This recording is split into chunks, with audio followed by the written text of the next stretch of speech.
Hello and welcome to Radwolf and Bushcraft. Today we're going to have a look at this wonderful plant right here, garlic mustard, also known as Alliaria petiolata. The plant can be found across Europe, Asia, North Africa, and was recently also introduced to Central America. It is undemanding and usually grows close to walls, hedges, fences and forest borders. As garlic mustard grows in abundance and can be used for both cooking as well as for medicinal purposes, every bushcrafter should learn about this plant.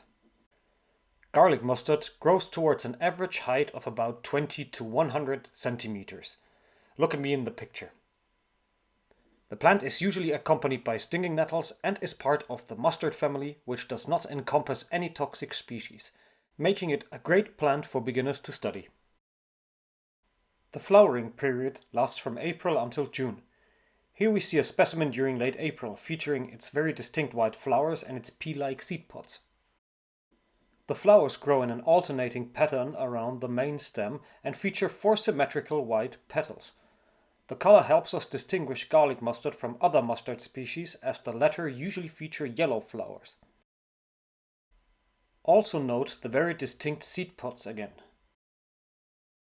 Younger plants do not yet feature the very distinct white flowers, yet we can look out for flower buds developing as early as mid-March.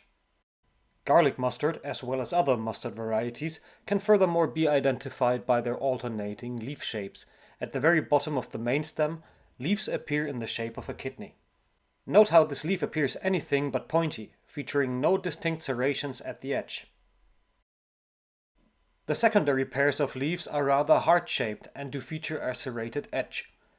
Both leaves are of sappy green appearance from the top, yet feature a dull and lighter green color on the bottom.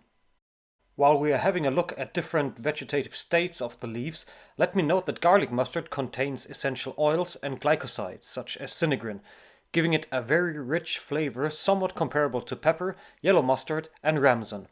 I will post a link to my ID video on ramson in the top right corner. Garlic mustard serves as a great supplement for dishes in the outdoors, can be cooked as a spinach or even eaten raw. Please note that all parts of this plant are edible, including the long, deep, carrot-like roots. It is not advisable to eat mature main stems though, as they contain many stiff fibers and hence are pretty chewy. In regards to its medicinal value, we may constitute that garlic mustard works as an antiseptic agent. This means that the plant can be used as a disinfectant. Furthermore, garlic mustard has mucolytic attributes, meaning that it can be used as an expectorant in case of a cold or flu. Also, garlic mustard can be applied to insect bites for some relief. It must be noted though that garlic mustard also does act as a diuretic agent, increasing the production of urine as well as the frequency of urination itself. To conclude the video, please let me ask you to kindly harvest reasonable amounts of edibles only. Doing so ensures both the reproduction of these plants themselves as well as insects, critters and animals depending on them. If you like this video, please make sure to give it a thumbs up and to share it with others.